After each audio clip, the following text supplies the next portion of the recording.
بسم اللہ الرحمن الرحیم۔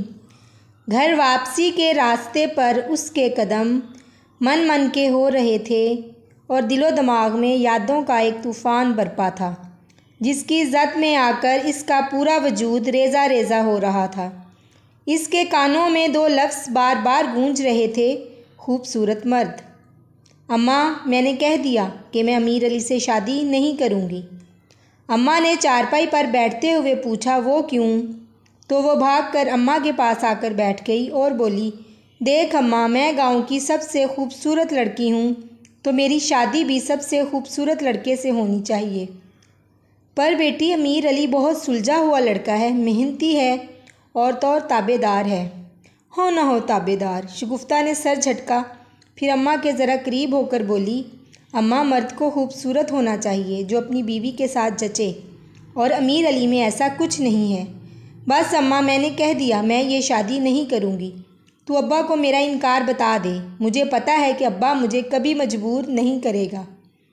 اماں نے ابے سے مشورہ کر کے امیر علی کو انکار کر دیا اور پھر شگفتہ کے لیے گاؤں کے سب سے خوبصورت لڑکے سجاول کا رشتہ قبول کر لیا گیا۔ کچھ عرصے بعد ہی وہ ڈولی میں بیٹھ کر سجاول کے گھر آ گئی اور امیر علی کو بالکل فراموش کر چکی تھی۔ شگفتہ، اماں اسے دروازے میں کھڑی پکار رہی تھی، تیری سہیلی سمرا کی شادی کا کارڈ آیا ہے۔ وہ برتن دھو رہی تھی جب ماں نے اسے کارڈ دیا۔ اماں، تجھے پتہ تو ہے کہ سجاول کون سا مجھے کہیں جانے دیتا ہے، بات بات پر شک کرتا ہے۔ شگفتہ، تجھے کہا بھی تھا مت کر اس اکھڑ مزاج سے شادی، پر تو سنتی کہاں تھی؟ اماں نے آہ بھری۔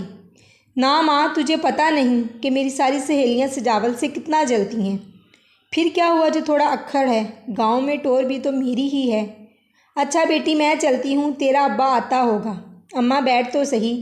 نا بیٹی، سجاول آ گیا تو مجھے دیکھ کر غصہ کرے گا، تو مجھے جانے دے۔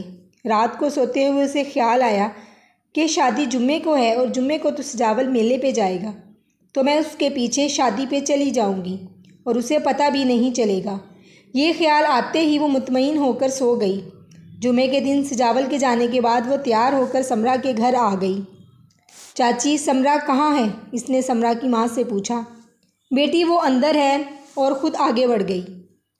وہ جلدی سے سمرا کے کمرے میں گئی تو اسے دیکھ کر بولی، تم تو بہت خوبصورت لگ رہی ہو، شہر جا کر زیادہ پیاری ہو گئی ہو۔ سمرا اس کی بات سن کر ہنس پڑی۔ اچانک شور ہوا، بارات آ گئی ہے۔ شگفتہ بھاگ کر دولہا دیکھنے چلی گئی۔ امیر علی کو دولہا بنا دیکھ کر اسے بہت حیرانگی ہوئی۔ کیا ہوا؟ سمرا نے پوچھا۔ سمرا، تم امیر علی سے شادی کر رہی ہو؟ لیکن وہ کہاں اور تم کہاں؟ تم اتنی خوبصورت ہو اور وہ بالکل بھی خوبصورت نہیں ہے۔ سمرا کھلکھلائی۔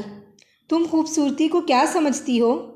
مرد کے چہرے کی خوبصورتی پہ مت جاؤ۔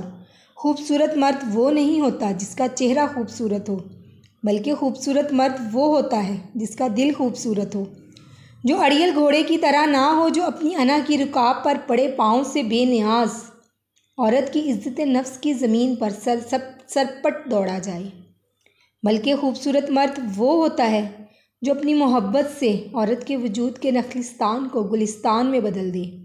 اس کی باتیں عورت کے دل میں کسک نہیں بلکہ امنگ پیدا کریں، جینے کی امنگ، ہنسنے کی امنگ، اپنے گھر کی جنت کو اپنے ہاتھوں سے سجانے کی امنگ۔ خوبصورت مرد وہ ہوتا ہے۔ سمرا نہ جانے کیا کیا کہہ رہی تھی، مگر اس کا ذہن ایک ہی یاد میں اٹکا ہوا تھا، اماں، میں امیر علی سے شادی نہیں کروں گی، وہ خوبصورت نہیں ہے۔ آج وہ اماں کو دی جانے والی ساری دلیلوں کو یاد کر رہی تھی۔ انہی سوچوں میں غرق جیسے ہی وہ گھر کے دروازے میں داخل ہوئی تو اس کے ماتھے پر اسٹیل کا گلاس زور سے آ کر لگا اور ساتھ ہی سجاول کے منہ سے گالیوں کا ایک طوفان برپا تھا۔